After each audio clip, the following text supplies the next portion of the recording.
আল্লাহর নবীর স্ত্রী খাদিজা রাদিয়াল্লাহু তাআলা আনহাকে আল্লাহর নবী বললেন, খাদিজা, ও খাদিজা, তুমি এমন করে বেহুশ হয়ে পড়েছিলে কেন বলো? আজকে প্রায় 25 বছর হয়ে গেল বিবাহ, কিন্তু তোমাকে তো আমি কোনোদিন এমন করে ঘুমাতে দেখে নাই। আজকে তুমি এমন করে ঘুমিয়ে গিয়েছিলে কেন বলো? খাদিজা রাদিয়াল্লাহু তাআলা বলতে শুরু করলেন, নবী গো, আমি মনে হয় আর বেশি দিন বাঁচবো না। ওই অন্ধকার কবর, ওই কবরে আমি মনে হয় কবে চলে যেতে হবে। ওই কবরে যখন আমি চিন্তা ভাবনা করি, আমি মাঝে মাঝে বেহুশ হয়ে যায়। ওগো আল্লাহর নবী, আমি আপনাকে 3টা কথা বলবো, যদি আপনি আমার 3টা কথাকে মেনে নেন, আমি আপনার কাছে আমি 3টা কথা মেনে নেন, আমি বড় খুশি হয়ে যাব। আল্লাহর নবী বললেন, খাদিজা, 1 নাম্বারটা বলো। বলে 1 নাম্বারটা হলো, আপনি বলেছেন যে স্বামী স্ত্রী খুশি, আল্লাহ পাক খুশি।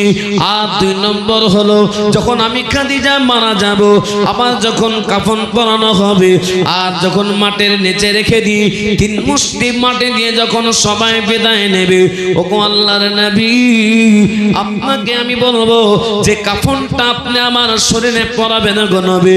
ওই কাফনটা দুনিয়ার কোনো কাপড় যেন না হয়। কিসের ভয় করেছিলেন? জোরে বলুন। কবর। কোন কাপড় চাই? বলছে 1 নম্বর কাপড় হলো নবী, মাথার পাগড়িটা দিয়ে আপনি আমার কাফনের কাপড়ের ব্যবস্থা করে দেবেন নবী। ও নবী, অন্যথায় আপনার এই জুব্বা মোবারকটা আছে, আপনি জুব্বাটা দিয়ে আপনি আবার কাফনের কাপড়ের ব্যবস্থা করে দেবেন নবী। আল্লাহ নবী বললেন, খাদিজা, আমার একটাই মাত্র পাগড়ি আর একটাই মাত্র জুব্বা খাদিজা, আর আমার তো কাপড় নাই। তোমাকে আজ কথা দিচ্ছে, শোনো, ওই হাফসা দেশ থেকে, ওই আমি মক্কার জমিন থেকে, মক্কার বাজার থেকে আমি তোমার জন্য সুন্দর কাপড় নিয়ে এসে তোমার কাপড়ের কাফন বানাইয়া দেব। খাদিজা রাদিয়াল্লাহু তাআলা বলেন, নবীজি, আপনার একটাই মাত্র মাথার পাগড়ি, একটাই মাত্র জুব্বা, আপনাকে দিতে হবে না। ইতিপূর্বে যে সমস্ত কাপড়গুলো আপনি ব্যবহার করেছেন, আমি ঘর মোছার ন্যাকড়া বানাই নাই, আমি ফেলে দেই নাই, পুড়ি দিই নাই, জঙ্গলে ফেলে আসে নাই। ওগো আল্লাহর নবী, ওই ছেঁড়া কাপড়গুলো আমি ঘরের ভেতরে আমি পোটলা বেঁধে বেঁধে রেখে দিয়েছেন নবী।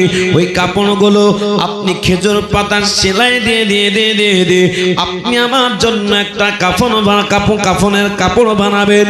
আর সেই কাপড়টা যদি আমার শরীরে থাকে কাফন হিসাবে, আমার বিশ্বাস আমার আল্লাহ পাক ওই কবরের আযাব দেবে না। আর একবার জোরে বলুন। কিসের ভয় করেছিলেন বাপ? কবরে। আল্লাহ নবী সাল্লাল্লাহু আলাইহি ওয়াসাল্লাম বলে দিলেন, খাদিজা, আমি তোমার কথাটা রাখলাম, আমি আমার এই মাথার পাগড়িটা দিয়ে তোমার কাফনের কাপড়টা বানাইয়া দেব। খাদিজা মুস্কি হাসলেন। আল্লাহ নবী বললেন, খাদিজা, ও বিবি খাদিজা, তোমার এই মুস্কি হাসিটা 25 বছর জিন্দেগিতে দেখে নাই, আজকে এত সুন্দর হাসলে। খাদিজা রাদিয়াল্লাহু তাআলা আনহা ওই সময় বলেছিলেন, ওগো আল্লাহর নবী, আপনার মাথার পাগড়িটা আমার কাফনের কাপড় হয়ে থাকবে, আর আমার কবরে আযাব হবে তা তো নয়। আমার আল্লাহ পাক, নিশ্চিত আল্লাহ পাক আমার কবরের আযাবকে মাফ করে দেবে। আপনার মাথার পাগড়ি থাকবে আমার পরনে, আর আল্লাহ আমাকে কবরে আযাব দেবে? তা হয়? কখনোই না। বাবারা, আজ আজকে আমরা চোখের পানি বের করে কাঁদতে পারি না, চোখের পানি বের হয় না।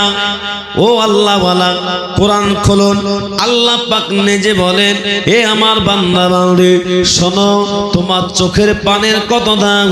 আমি আল্লাহ পাক সমুদ্র বানিয়েছি, আমি আল্লাহ পাক দরিয়া বানিয়েছি, পৃথিবীর যত সমুদ্র যত পানি আছে, আমি আল্লাহ পাকের জাহান্নামে যদি তোমরা ঢালো, ওই জাহান্নামকে তোমরা নেভাইতে পারবে না। করলে কিন্তু আমি ধরে নেব। আগাও তো বাবা, আগাও তো, আগাও তো। এ তো ছেলের, এখানকার ছেলেদের বললেন প্রত্যেকটা হাড়ে হাড়ে মানে ব্রেক লাগাইতে হবে, ওদের হাড়ে হাড়ে চুম্বক লাগানো আছে।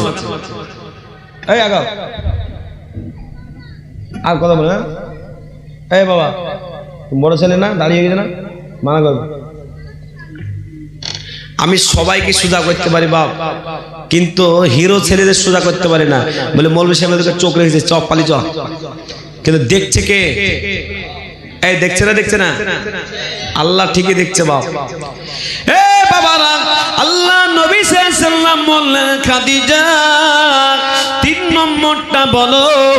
আল্লাহ নবীর স্ত্রী খাদিজা রাদিয়াল্লাহু তাআলা আনহা জানিয়ে দিলেন, ওগো আল্লাহর নবী, আপনি বললেন, আপনি তো জানিয়ে দিলেন সারা পৃথিবীর পানি দিয়ে জাহান্নামকে নেভানো যাবে না। কোন বান্দা বান্দি যদি আল্লাহর খৌফে, আল্লাহর ভয়ে 2 রাকাত নামাজ পড়ে নিরালা নিস্তব্ধ জায়গায় কেউ যদি কেঁদে কেঁদে এক ফোঁটা চোখের পানি বের করে, আল্লাহ পাক রব্বুল আলামিন জানিয়ে দিলেন, ওই বান্দা বান্দির চোখের পানিটা যদি মাছের চোখের সমান হয়, মাছির চোখের সমান হয়, আমি আল্লাহ আমার মুমিন মুমিনার ওই চোখের পানির ওসিলায় আমি আল্লাহ পাক ওই জাহান্নামকে নিভাইয়া দেব। কিন্তু আমাদের চোখের পানি বের হয় না, চোখের পানি বের করতে আমাদের বড় কষ্ট হয়ে যায়। আল্লাহর নবী বললেন, খাদিজা 3 নম্বরটা একবার বলো। খাদিজা রাদিয়াল্লাহু তাআলা বলতে লাগলেন, ওগো আল্লাহর নবী, যখন আমার কাফনটা পরায়, যখন আমাকে ওই 3 মুষ্টি মাটি দিয়ে সবাই বিদায় নেবে নবী, ওই কবরে মুনকার নাকির ফেরেশতা আসবে। ফেরেশতা দুটোর নাম কি বাপ? সবাই বলুন। 2টো ফেরেশতা এই দুনিয়াতে বেঁচে থাকাকালীন 2টো ফেরেশতা আছে। 30 নম্বর পারা খোলো, মহান আল্লাহ পাক রব্বুল আলামিন জানিয়ে দিয়েছেন, কিরামান কাতিবিন ইয়ালামুনা মা তাফআলুন। আপনার আমার কাছে যে কিরামান কাতিবিন ফেরেশতা আছে, রাতের অন্ধকারে দিনের উজালায় আপনি যা করেছেন, আপনি জলসা তালায় আসেন নাই, আপনি জলসা তালায় এসেছেন, মৌলবীকে ফাঁকি দিয়ে পালাইলেন। ও আল্লাহ ওয়ালা, আল্লাহ ওয়ালেরা, এই কিরামান কাতিবিন ফেরেশতা লিখতে আছে। আমি গল্প বলছি না বাপ, এটা কোরআনে 30 নম্বর পারা সূরা ইনফাতির কিরামান কাতিবিন ইয়ালামুনা মা। এ বাবা, পড়েছো না পড়েনি? এখানে বড় বড় হাফেজ আছে, একটা যদি ভুল বলি তো আমাকে ধরবা বাপ, একটা ভুল নয়, আর ভুল কথা বলবো না। এ বাবারা, আল্লাহ নবী মুহাম্মদুর রাসূলুল্লাহ সাল্লাল্লাহু আলাইহি ওয়াসাল্লাম বললেন, খাদিজা ওই কবরের ভেতরে ও যখন তোমাকে রেখে 3 মুষ্টি মাটি নিয়ে সবাই বিদায় নেবে, আমি কেন থাকবো? ও আল্লাহর নবী, মুনকার নাকির আমাকে যে 3টা প্রশ্ন করবে, এই 3টা প্রশ্নের উত্তর না হওয়া পর্যন্ত আপনি আমার কবরের কাছ থেকে যাবেন না। 3টা প্রশ্ন কি কি করবে? 1 নম্বর, মুনকার নাকির ধমকে দিয়ে উঠাবে আর বলবে, বলো মান রব্বুকা, তোমার রব কে ছিল বলো। বলুন আমাদের রব কে? 2 নম্বর প্রশ্ন করবে, মা দীনুকা, তোমার ধর্ম কে ছিল বলো। 2 নম্বর হয়ে গেল। 3 নম্বর প্রশ্ন করবে, মান নবিয়ুকা, তোমার নবী কে ছিল বলো। মুহাম্মদ, জোরে বলুন মুহাম্মদ। একজন বলছে মুহাম্মদ, এটা ঠিক? কি বলতে হবে? মুহাম্মদ। সাল্লাল্লাহু আলাইহি ওয়াসাল্লাম। এ আল্লাহ ওয়ালার আমার বাপজিরা ভাইরা, আমি আপনাদের সকলকে বলি, আপনার আমার এই তিনটা প্রশ্নের যদি উত্তর হয়ে যায়, এই ফেরেশতা মুনকার নাকির আল্লাহর দরবারে যাবে। আল্লাহ পাককে বলবে, আল্লাহ আপনার বান্দা বান্দী তিনটা প্রশ্নের উত্তর দিয়ে দিয়েছে। আল্লাহ বলবে, যাও বান্দা, ও আমার ফেরেশতা, আমি শুনে নিয়েছি, জান্নাতের বিছানা নিয়ে যাও, জান্নাতের পোশাক পরিয়ে দাও, জান্নাতের তাকিয়া লাগিয়ে দাও, জান্নাতের সংজ্ঞাল বাব একটা দরজা লাগিয়ে দাও। আমি আল্লাহ কিয়ামত পর্যন্ত ওই কবরে জান্নাতের ঘর, জান্নাতের সুগন্ধ হাওয়া আমি আল্লাহ পাক পৌঁছাবো। জোরে বলুন, কিয়ামত পর্যন্ত পৌঁছায় বাপ। কিন্তু আপনার আমার জবান দিয়ে যদি বের হয়ে যায়, মুনকার নাকির ফেরেশতা বলবে, মান রব্বুকা, লা আদরি, লা আদরি, লা আদরি, জানি না, বলতে পারবো না। মুনকার নাকির ফেরেশতা এত বড় হাতুড়ি নিয়ে আসবে আর বলে বলতে পারবে না, থাম তো মজা দেখাইছি। আল্লাহ পাকের কাছে গিয়ে বলবে, আল্লাহ আপনার বান্দা বলি তিনটা প্রশ্নের উত্তর দিতে পারে না। আল্লাহ বলবেন, শুনে নিয়েছি, ওই কালো কপালের জন্য একটা নিযুক্ত সাপ তৈরি করে দাও। 70 গজ এক দংশনে 70 গজ মাটির নিচে চলে যাবে, আবার সেখান থেকে মুখ দিয়ে উঠাবে। কিয়ামত পর্যন্ত এই শাস্তি জানে থাকবে। শুধু তাই না, জাহান্নামের আগুনের পোশাক পরাও, আগুনের বালিশ দিয়ে দাও, আর জাহান্নামের সংজ্ঞাল বাব একটা দরজা লাগিয়ে দাও। বাবন মানে কি পড়েছে না পড়নি? এ আল্লাহ আল্লাহ, ওই জাহান্নামের সঙ্গে একটা দরজা লাগিয়ে দেবে। কিয়ামত পর্যন্ত ঝলসানো আলো, ঝলসানো তাপ, তিক্ত তাপ এমন ভাবে কিয়ামত পর্যন্ত পৌঁছে যাবে। এত চিল্লাবে, কেউ শুনতে পাবে না, চিনতে পারবে না। এ আল্লাহ আল্লাহ, আপনাকে আমাকে ওই কবরে যেতে হবে। বহুত বড় কষ্টের জায়গা, ওই কবরে আপনাকে আমাকে যেতে হবে। কিন্তু কবর থেকে মহান আল্লাহ পাক একদিন আপনাকে আমাকে উলঙ্গ অবস্থায় ওই হাসরের ময়দানে আল্লাহ পাক উঠাবে। একটা দাড়ি পাল্লা ফেট করে দেবে, মানুষের আমলনামা মাপা হবে। যারা কোরআনের পক্ষে থাকবে, যারা আলেম ওলামাদের সম্মান করবে, যারা মাদ্রাসা তালিমদের সম্মান করবে, আল্লাহ পাক তাদের জন্য স্পেশাল ছায়ার ব্যবস্থা করেছে। কোনো ছায়া থাকবে না, একটাই ছায়া থাকবে। সেই ছায়াটার নাম কি? জোরে বলো। বাহ, এই ছেলেগুলো খুব সুন্দর গো, পড়াশোনা করেছে। বাবা তোমরা পড়াশোনা করেছো, বড় মৌলবি হবা তোমরা। কিসের ছায়া? জোরে বলুন। আরশের ছায়া। গরম লাগবে না, ঠান্ডাও লাগবে না, এত সুন্দর লাগবে। ও আল্লাহ ওয়ালা, বিশ্ব নবী এক হাতে হাউজে কাউসারে পানি নিয়ে দাঁড়িয়ে থাকবে। আল্লাহ পাকের প্যারা বান্দা বান্দি, যারা কোরআন পাককে যারা ভালোবেসেছে, যারা আলেম ওলামাদের সম্মান করেছে, আল্লাহ পাক স্পেশাল যাদেরকে হাউজে কাউসারে পানি পান এক ঢোক করিয়ে দেবে। ওই হাসরের ময়দানে আর তার পিপাসা লাগবে না। সেই পানিটার নাম কি বাপ? হাউজে কাউসারের পানি, সুমিষ্ট পানি। এ আল্লাহ ওয়ালা, কিয়ামতের ময়দানে একটা মিজানের পাল্লা ফিট করে দেবে। বলুন, আপনাদের এলাকাতে সোনারের ঘরে দাড়ি পাল্লা থাকে না থাকে না? সোনা ঘরের ঘরে দাড়ি পাল্লাটা কোথায় থাকে? হ্যাঁ, স্বর্ণকারের ঘরে তো থাকে। স্বর্ণকারের ঘরের ভিতরে আবার কোন ঘরে থাকে? কাচের ঘরে। বলেন না, কাচের ঘরে। তা আমি একটা সোনারকে জিজ্ঞেস করলাম, এই সমস্ত দোকানে দাড়ি পাল্লা বাইরে থাকে, তা আপনি সোনা বিক্রি করবেন না দেখে নাকি? আপনার দাড়ি পাল্লা কই? তো বলছে, আমার দাড়ি পাল্লা দেন এই কাচের ভিতরে। কেন কাচের ভিতরে? বলছে, হাওয়াটাও মাপ হবে, যেন হাওয়া না লাগে। কথা বুঝলেন না বাপ? এই সোনার দোকানে যেই বিচারের পাল্লাটা, দাড়ি পাল্লাটা রাখা আছে, আল্লাহ পাকের কাছে আরো সুন্দর, এর থেকে আরো সূক্ষ্ম দাড়ি পাল্লা আল্লাহ পাক হাসরের ময়দানে, আফাতের ময়দানে ফিট করে দেবে। আল্লাহ পাক বান্দা বান্দির আমল মাপতে শুরু করে দেবে।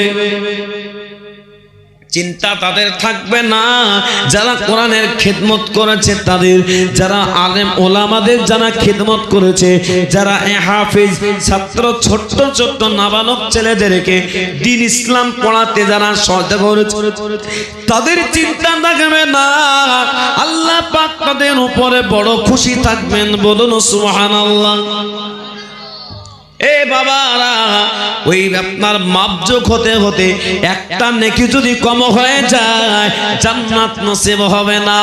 একটা মহিলার আপনার একটা আমল কমে গেল, আল্লাহ পাক বললেন ও ফেরেশতা, জিনজির দিয়ে ওই মহিলার হাতটা বাঁধো। জিনজির দিয়ে ওই মহিলার হাতটা বাঁধা হবে, পা দুটো বাঁধা হবে। ওই মহিলাকে জিনজির দিয়ে টানতে টানতে নিয়ে যাওয়া হবে। জিনজির বুঝেন না? বুঝেন না? শিকল বুঝেন না? টানতে টানতে নানতে নিয়ে যাবে গো বাবা। ওই জিনজির দিয়ে যখন নিয়ে যাবে, ওই মেয়েটা তার সন্তানকে, তার মেয়েকে, তার স্বামীকে দেখতে পাবে। বেটাকে দাঁড়িয়ে বলতে লাগবে, ও বেটা, আমি 10 মাস 10 দিন তোমাকে আমি পেটে ধারণ করেছিলাম গো বেটা। আমি ডান দিকে হতে পারে নাই গো বেটা, আমি বাম দিকে হতে পারে নাই গো বেটা। আমি বড় কষ্ট করে, ও বেটা, আমি বড় কষ্ট করে তোমাকে আমি লালন পালন করেছিলাম গো বেটা। ডাক্তার মানা করেছিল এই খাবার খেতে পারবে না, আমি এই মা খাই নাই, তোমার সমস্যা হবে বলে। ও বেটা, শুধু শুনো শোনো, একটা নেকি যদি আল্লাহ পাক রাজি হয়ে যায়, একটা নেকি যদি আমি পেয়ে যাই, জান্নাত পেয়ে যাব। ও বেটা, আমি যখন তোমাকে জন্ম দিলাম, ওই জন্ম দেওয়ার ব্যথাটা অনেকটাই কষ্ট, জন্ম দেওয়ার ব্যথাটা অনেকটাই কষ্ট। ও বেটা শোনো, ও বেটা শোনো, ও বেটা শোনো, ও বেটা শোনো, এই হাসরের ময়দানে একটা নেকি না থাকার কারণে আমার হাত পা বেঁধে জাহান্নামে নিয়ে যাচ্ছে। ও বেটা শোনো, যখন তোমাকে আমি কোলে নিলাম জন্ম দেওয়ার পরে, তোমার ভাত খাওয়ার সময় ছিল না, রুটি খাওয়ার সময় ছিল না, সেই সময় ফল খেতে পারতেন না, তুমি রুটি খেতে পারতেন না, তুমি কোন রকম তোমার খাবার ছিল না। আমি মা আমার স্তনটাকে আমার মুখে, আমি তোমার মুখেতে দিয়েছিলাম। ছেড়ে কোথায় টিপতে যাচ্ছো? হ্যাঁ, তুমি যদি না আসো তোমার জন্য উল্টা দোয়া করবো। তোমার নাম কি? তুমি আসো, উল্টা দোয়া করবোই আজ যদি না আসে। আল্লাহ কিয়ামতের ময়দানে, আসরের ময়দানে মা কাঁদবে, বেটা তোমাকে আমি কত সুন্দর করে লালন পালন করেছি গো বেটা, তোমাকে তোমার জন্য 2 বছর 2.5 বছর সময় দিয়েছিলাম বেটা। আমি আমার এই ডান দিককার স্তনটা তোমার মুখেতে দিয়েছিলাম, তুমি বড় সুন্দর করে টেনে টেনে পান করেছিলে বেটা। 2 বছর 2.5 বছর ধরে তোমাকে আমি পান করেছিলাম, তোমাকে আমি বড় করেছিলাম বেটা। পেশাব পায়খানা তুমি কতই করেছো ও বেটা। আমি কোনোভাবে বেটা আমি নারাজ হই নাই বেটা। আমি তোমাকে সর্বসময় আমার চোখে চোখে রেখেছি। বলুন, একটা মা একটা বাচ্চাকে মানুষ করতে গিয়ে বলুন পাগলির মতন হয় না? হয় না? আজকাল পাগলি হচ্ছে না বাপ, বাচ্চা পেটে আসলেই স্বামীকে বলছে হাগিস 1 বস্তা নিয়ে আসো। হাগিস বুঝো না? হাগা করার প্যান্ট, হাগা করার প্যান্ট বাংলাতে না বুঝলে তোমরা বুঝবেন না। হাগা করার প্যান্ট, পেশাব করার প্যান্ট, তাকে বলে হাগিস। হাগিস মানে হাগিস, পেশাব করিস। আর মা বোনরা বড় মজা পেয়ে গেছে।